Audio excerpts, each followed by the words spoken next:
સ્વાધ્યાય 3ની પહેલી રકમ, જો એ અને બી સમમિત શ્રેણિક હોય તો સાબિત કરો AB માઇનસ બી એ વિસમિત શ્રેણિક છે. જે આપણે સાબિત કરવાનું છે એને આપણે ધારી લઈએ કે ધારો કે P બરાબર AB માઇનસ બી એ છે. પહેલાં આપણે સાધ્યને સમજી લઈએ. આ P ધાર્યું. હવે આ P વિસમિત સાબિત કરવાનું છે. મતલબ વિસમિત સાબિત કરવાનું, એનો મતલબ શું થયો? સાબિત શું કરવાનું છે? સાધ્ય આપણે શું થયું? P ડેશ બરાબર P માઇનસ P થવું જોઈએ. P ડેશ બરાબર માઇનસ P થાય તો આ P છે એ વિસમિત થાય.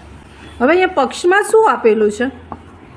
આપણને A અને B સમમિત શ્રેણિક આપ્યા છે. A અને B સમમિત છે, મતલબ A ડેશ બરાબર A આપ્યું છે અને B ડેશ બરાબર B આપ્યું છે. આ પક્ષનો ઉપયોગ કરવાનો છે. હવે આપણે આને લઈ લઈએ. P ડેશ આપણે P ડેશ બાબા માઇનસ P કરવું છે એટલે P ડેશ લઈશું. એટલે Pની કિંમત મૂકી દઈએ, જે ધારી છે તે AB માઇનસ BA નો ડેશ એટલે કે પરિવર્ત શ્રેણિક.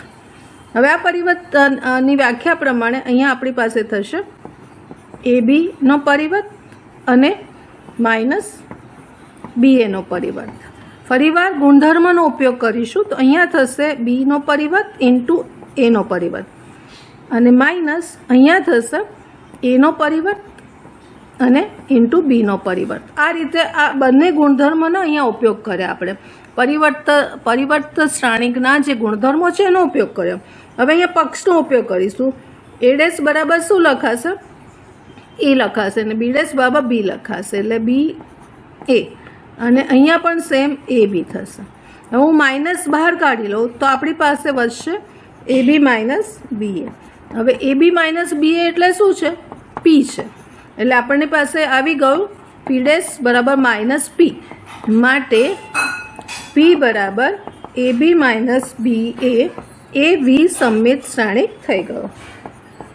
વિસમિત શ્રેણિક છે એવું સાબિત અહીંયા થઈ ગયું. પ્રકરણ સ્વાધ્યાય 3ની બીજી રકમ, જો એ સમમિત અથવા વિસમિત શ્રેણિક હોય તદ અનુસાર સાબિત કરો કે B dash into A into B સમમિત અથવા વિસમિત શ્રેણિક છે. હવે આપણે અહીંયા ધારો કે જે આપણું સાધ્ય છે ને એને P ધારી લઈએ. P બરાબર B ડેશ AB એટલે આપણે બે સાધ્ય થશે. અહીંયા લખીએ. હવે પહેલામાં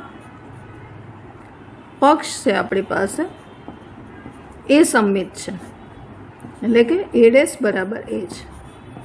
બીજામાં પક્ષ છે વિસમિત છે તો A ડેશ બરાબર માઇનસ. અહીંયા સાધ્ય થશે P ડેશ બરાબર P. અહીંયા સાધ્ય થશે P ડેશ બરાબર માઇનસ P. આ રીતે આપણે P ધાર્યો છે અને એ રીતે કરશું. હવે આ પહેલામાં કરીએ છીએ તો પહેલામાં સાધ્યની આપણે લેફ્ટ સાઈડ લઈશું એટલે P ડેશ લખીશું. તો આપણી પાસે છે B ડેશ AB. અહીંયા જો ગુણધર્મના ઉપયોગ કરીએ છીએ આપણે તો અહીંયા હું બે ગ્રુપ બનાવી દઉં છું. એક ગ્રુપમાં B ડેશ લખું છું અને બીજા ગ્રુપમાં AB લખું છું. આ બે ગ્રુપ બે વિભાજન કરી દીધા અને એનો આપણે પરિવર્ત શ્રેણિક છે. બરાબર ધ્યાનથી જોઈજો. હવે અહીંયા જે ગુણધર્મનો ઉપયોગ કરીશું તો આ ગુણધર્મ શું કહે છે? રિવર્સ થઈ જશે એટલે કે ABનો પૂરક ઇન્ટુ બીના પૂરકનો પૂરક. આ ગુણધર્મથી આપણે લખ્યું છે. ફરીવાર અહીં ગુણધર્મ વાપરીશું તો અહીંયા મળશે B ડેશ A ડેશ અને આ ડેશ પૂરકનો પરિવર્તનો પરિવર્ત B થઈ જશે. પૂરક મતલબ પરિવર્ત. આ પરિવર્તનો પરિવર્ત એ B થઈ જશે. હવે અહીંયા આપણે પક્ષનો ઉપયોગ કરીશું તો પક્ષ શું કહે છે? A ડેશ બરાબર A મૂકો એટલે આ B નો પરિવર્ત અહીંયા પક્ષના ઉપયોગથી A મૂકીશું અને આ B છે. હવે આ કોણ બતાવે છે? P બતાવે છે એટલે P ડેશ બરાબર P થઈ ગયું. માટે એ P બરાબર B ડેશ AB એ સમમિત થઈ ગયું. સમમિત છે. હવે એવી જ રીતે આપણે પક્ષમાં વિસમિત છે. આ સમમિત હતું. જ્યારે એ વિસમિત છે તો પીને પણ વિસમિત બતાવવાનો છે, એટલે આપણે આ પી ડેશ લઈ લઈશું. પીની કિંમત મૂકીશું તો બી ડેશ એ બીનો ડેશ. ફરીવાર બે ગ્રુપ પાડી દઈશું, એક બી ડેશ અને બીજું એ બી. હવે ગુણધર્મ વાપરીશું, આખો પરિવર્ત છે, ગુણધર્મ વાપરીશું એટલે રિવર્સ થશે. રિવર્સમાં કેવી રીતે લખાશે? એ બીનો પરિવર્ત અને આ બીજો ભાગ લીધો છે આપણે બીના પરિવર્તનો પરિવર્ત, એટલે અહીંયા પાછો ગુણધર્મ લાગુ પડશે, એટલે અહીંયા બીનો પરિવર્ત ઊંધું થઈ જશે ઇન્ટુ એનો પરિવર્ત થશે, અને અહીંયા આપણે તો બીનો પરિવર્તને બીજ મૂકીશું. હવે અહીંયા પક્ષનો ઉપયોગ કરીશું તો એ ડેશ બરાબર કોણ કહે છે? એનો પરિવર્ત શું કહે છે? માઇનસ એ મૂકી દઈશું, એટલે બીનો પરિવર્ત અહીંયા માઇનસ એ મૂકાશે અને બી, બરાબર, પક્ષ ઉપરથી માઇનસને બહાર કાઢી લઈશું તો વચ્ચે આપણી પાસે બીનો પરિવર્ત ઇન્ટુ એ ઇન્ટુ બી, જે આપણને પી દર્શાવે છે. એટલે પી ડેશ બરાબર પી થયું, માટે પી બરાબર બીનો પરિવર્ત ઇન્ટુ એ બી એ વિસમિત છે, વિસમિત શ્રેણિક છે, એવી રીતે થશે. પ્રક્રિયા સ્વાધ્યાય 3ની ત્રીજી રકમ, જો શ્રેણિક એ આપ્યો છે 3x3 કક્ષાવાળો શ્રેણિક છે, એના માટે એનો પરિવર્ત ઇન્ટુ એ બરાબર જો આઈ એકમ શ્રેણિક 3x3 લેવાનો છે હોય તો XYZ ના મૂલ્યો શોધો. આપણી પાસે છે એનો પરિવર્ત ઇન્ટુ એ બરાબર આઈ 3x3 વાળું છે. પહેલાં એનો પરિવર્ત લખીશું તો પહેલો સ્તંભ છે પાલી હાર 0xx, બીજો સ્તંભ છે બીજી હાર લખીશું 2y - y, અને ત્રીજો સ્તંભ છે ત્રીજી હાર થઈ જશે. તમે હારને સ્તંભમાં અથવા તો સ્તંભને હારમાં પહેલી હાર હોય તો પહેલો સ્તંભ બની જાય, એ રીતે પહેલો સ્તંભ હોય તો પહેલી હાર બની જાય. અહીંયા એ લખીશું 0xx 2y - 1, ત્રીજો સ્તંભ લખીશું z - z z, અને i લખીશું અહીંયા 1 0 0 0 1 0 અને 0 0 1. ગુણાકારની પ્રેક્ટિસ ખૂબ જરૂરી છે ભૂલ ના પડવા માટે. અહીંયા આપણે ગુણાકાર કરીશું તો ગુણાકાર કરતાં પહેલી હાર લઈશું અને પહેલા સ્તંભના ઘટકો સાથે ગુણીશું, એટલે 0 + x² + x² વધશે. હવે બીજી હાર સાથે કરશું તો 0, પછી +xy -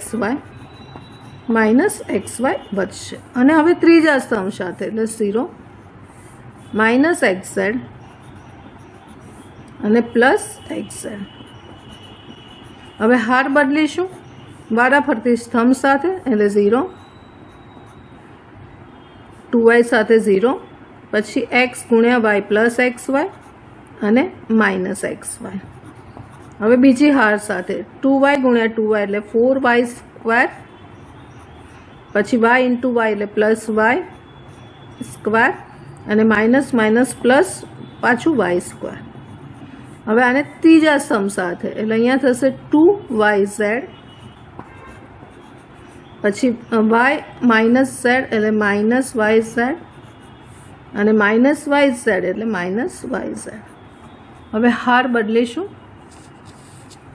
ત્રીજી હાર લઈશું, પહેલો સ્તંભ એટલે 0, પછી -xz અને +xz. બીજા સ્તંભ સાથે તો 2yz -yz અને -yz. હવે ત્રીજા સ્તંભ સાથે તો z² - +z² અને પાછું z², અને આપણે એને સરખાવવાનું છે એકમ શ્રેણિક 1 0 0 0 1 0 અને 0 0 1 સાથે. અહીંયા આપણે સાદુરૂપ આપીશું તો 2x² વધશે, આ ઉડી જશે 0 વધશે, આ ઉડી જશે 0 વધશે, અહીંયા પણ ઉડી જશે 0 વધશે, અહીંયા 4 5 6 6y² વધશે, -2 - yz બે વાર છે માઇનસ, અને આ પ્લસ એટલે અહીંયા 0 આવશે, અહીંયા પણ આ ઉડી જશે, શૂન્ય આવશે, અહીંયા પણ ઉડી જશે, શૂન્ય આવશે, અને 3 વખત z² છે. આને આપણે સરખાવીશું 1 0 0 0 1 0 અને 0 0 1 એકમ શ્રેણિક સાથે. એટલે આપણી પાસે આવશે માટે 2x² બરાબર 1, માટે x² બરાબર 1/2, અને માટે xની કિંમત મળી ગઈ ±1/√2. પછી 6y² = 1, માટે y² બરાબર 1/6, અને માટે yની કિંમત મળી ગઈ ±1/√6. અને એવી રીતે 3z² છે, 3z² બરાબર 1, માટે z² બરાબર 1/3,